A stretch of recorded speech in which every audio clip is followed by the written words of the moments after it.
terima kasih Pak Kasbu yang telah membimbing skripsi saya. Jelas kan skripsi. Tapi ternyata nama Pak Kasbu juga nggak ada di skripsinya.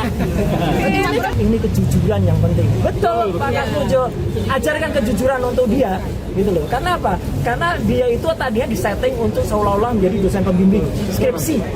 Ya itu ada kalimatnya di tahun 2017 kan, gitu. Ini Pak Kasbu bolak-balik pulang, gitu. Galak banget, gitu. Dan dia terima kasih Pak Kasbu yang telah membimbing skripsi saya. Jelas kan skripsi. Tapi ternyata nama Pak Kasbu juga nggak ada di skripsinya. Ini meyakini kalau ini benar-benar palsu begitu. Ya biarkan nanti yang lebih. Tapi kalaupun nanti ada hasil lapor, semoga lapor itu nanti harus tidak hanya berupa keterangan singkat ini asli atau tidak. Enggak, lapor itu harus detail. Satu, ijazahnya ditampilkan, plok. Jadi semua orang bisa nguji.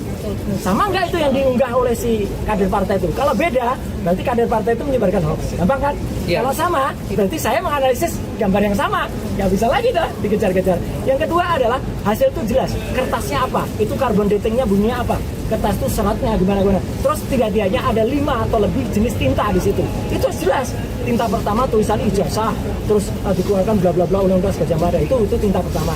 Tinta yang kedua emboss logo UGM-nya. Itu tintanya beda. Nanti terdiri dari apa?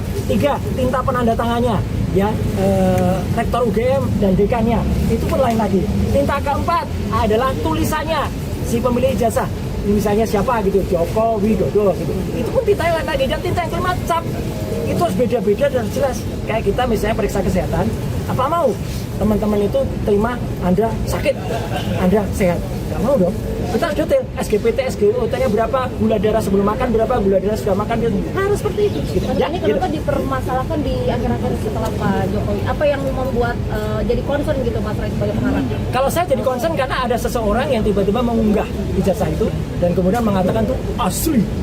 Sebelumnya kan nggak ada, dia yang memastikan asli, maka kita cek asli apa enggak itu. Kalau nggak ada unggahan itu nggak ada. Dan saya memang baru muncul yang setelah ada unggahan itu pada 1 April. Perhatikan aja ya. Dan kami sudah memegang alat bukti yang clear ya, ini terakhir. Alat bukti yang clear yaitu apa? Skripsi yang diterima secara resmi oleh saya, Dr. Rismon dan Dr. Tifa. Itu ya, gitu. Oke, clear ya. Download Tribun X sekarang. Menghadirkan lokal menjadi Indonesia.